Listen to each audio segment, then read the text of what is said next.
Philippe Gomès, bonjour. Bonjour.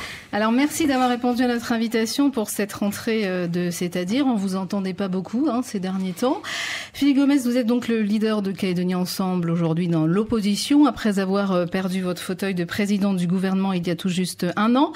Vous êtes membre du gouvernement en charge des transferts de compétences du droit civil, du droit commercial et des règles de l'état civil, mais aussi de la sécurité civile, de la circulation aérienne et maritime.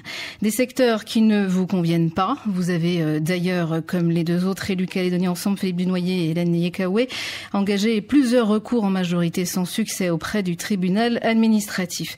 Alors vous êtes, Philippe Gomès, dans la contestation sur la plupart des actions du gouvernement. Ces derniers mois, je l'ai dit tout à l'heure, on vous a peu entendu, ce qui ne vous ressemble pas, car vous avez, tant à la tête de la province sud qu'au gouvernement, occupé souvent la scène médiatique. Alors Philippe Gomès, première question, êtes-vous dans la contestation politicienne ou dans l'opposition politique?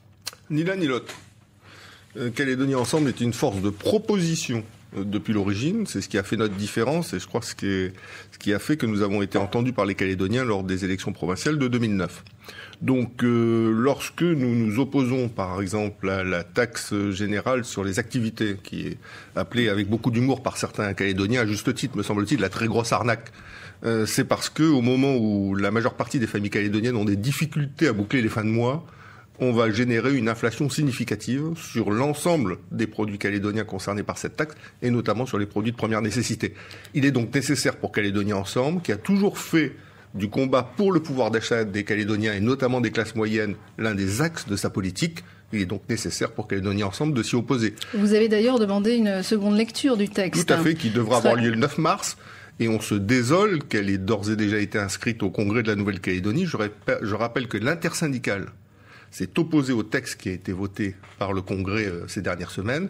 Je rappelle également que l'ensemble des forces économiques, à l'exception du MEDEF, mais la CGPM, la FINC, le syndicat des commerçants, le SPBTP, les artisans et les professions médicales se sont également opposés à ce texte. Pour quelle raison ? Parce qu'il n'y a eu aucune concertation. Comment vous pouvez imposer un nouvel impôt contre la volonté de celles et ceux, les entreprises qui sont chargées de le collecter ? C'est ce que le gouvernement et le Congrès essayent de faire aujourd'hui. Comment vous pouvez imposer un nouvel impôt alors que l'intersyndicale a fait du combat contre la vie chère sa priorité absolue? Comment vous pouvez accepter qu'on vote un nouvel impôt indirect, ce qui veut dire qu'il n'y a pas plus injuste que ce type de fiscalité? Pourquoi? C'est inflationniste, c'est un de vos arguments. Sur le paquet de SAO, madame, sur le paquet de SAO, vous, qui gagnez ce que vous gagnez, vous allez payer la même taxe que moi, et que celui qui gagne 100 000 francs CFP. Est-ce que ça vous paraît juste? Il n'y a pas plus injuste dans un pays que la fiscalité indirecte. C'est la fiscalité directe, c'est-à-dire la fiscalité qui est proportionnelle aux revenus, qui, elle, peut véritablement apporter plus de justice fiscale. Donc, bien évidemment, Calédonie Ensemble, on n'est pas dans la contestation. On est dans la proposition qui est celle de nos origines, qui est celle de la campagne de 2009.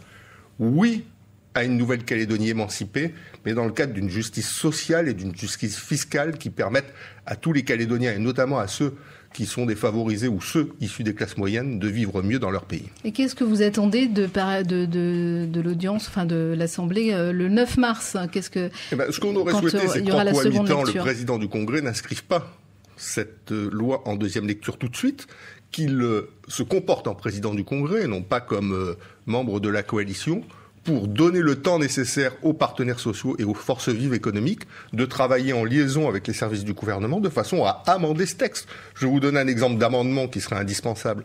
Aujourd'hui, il y a un seul taux de TGA qui a été prévu, qui est de 6%. C'est-à-dire que sur un produit de première nécessité, comme sur un bijou, le taux sera le même. Ça vous paraît normal qu'il n'y ait qu'un seul taux, quel que soit le produit concerné?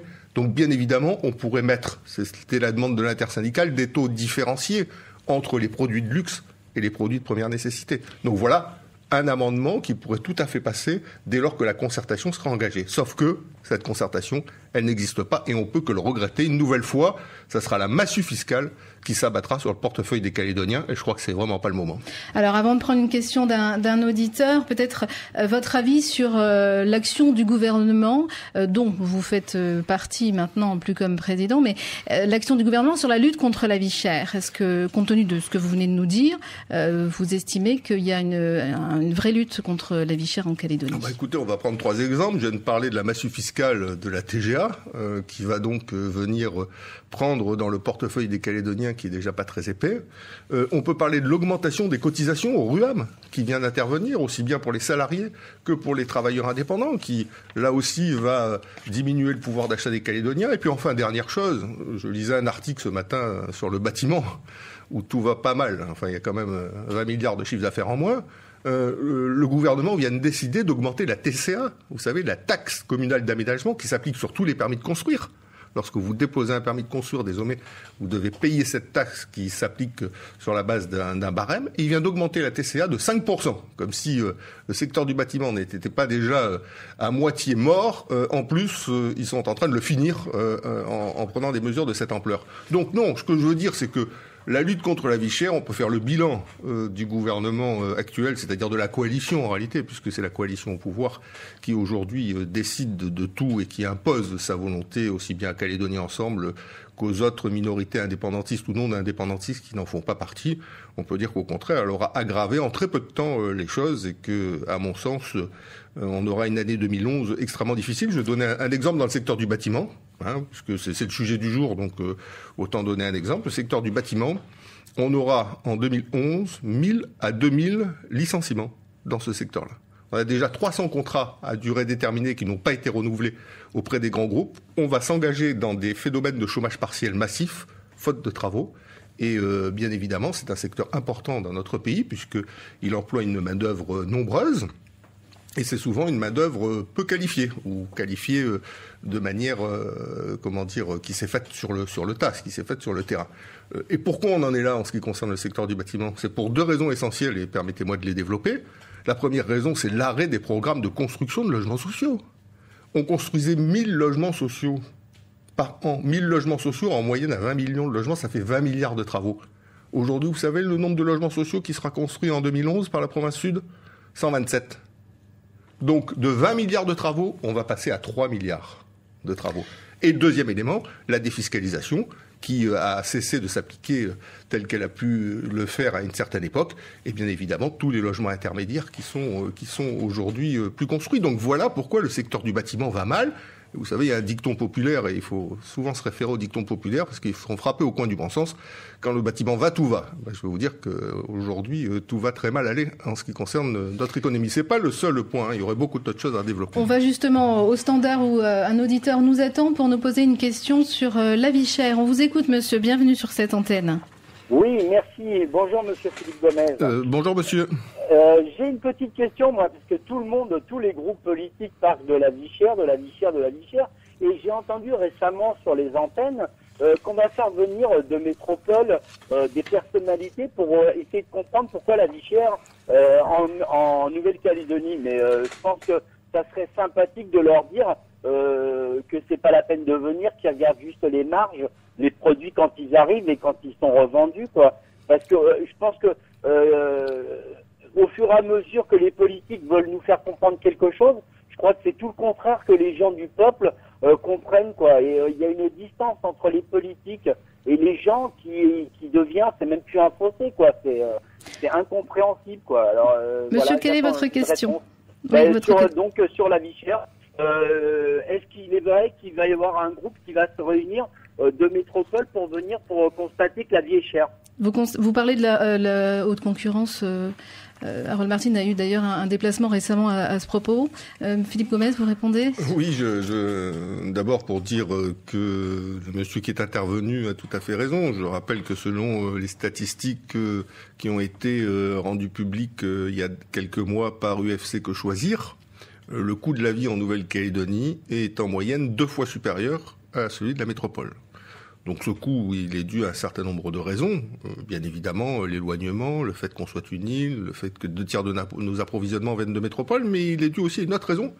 c'est que nous sommes un micro-marché et qu'hélas, sur ce micro-marché calédonien de 250 000 habitants, les situations de monopole ou de duopole, comme le dit monsieur, contribuent à la création de marges beaucoup plus importantes qu'elles ne le sont dans les départements d'outre-mer ou en France métropolitaine. Et vous, quand vous étiez président, qu'est-ce que vous avez fait contre la vie chère ? On s'est battu comme des malades, avec beaucoup de difficultés, pour arriver à mettre en place ce qu'on appelle la loi antitrust. La meilleure manière de lutter contre la vie chère dans un petit pays comme le nôtre, c'est d'empêcher la création de situations de monopole ou de duopole. Parce que bien évidemment, tout le monde le comprend, lorsque vous êtes tout seul sur un marché à vendre un produit, vous avez mécaniquement tendance à prévoir une marge plus importante et organiser la concurrence que si vous étiez en concurrence avec d'autres, où dès lors vous devriez baisser vos marges de façon à pouvoir vendre vos produits. Donc nous avions un projet à Calédonie Ensemble que nous avions développé pendant la campagne électorale de 2009 qui était de dire loi antitrust en Nouvelle-Calédonie, dans un certain nombre de secteurs d'activité, aucune entreprise ne doit détenir plus de 30% des parts de marché. On pense notamment à la grande distribution, où aujourd'hui on est dans une situation duopolistique et peut-être demain dans une situation où un seul grand groupe contrôlera toutes les enseignes. On pense bien sûr à ce qui relève des compagnies d'assurance, des concessions automobiles et des banques.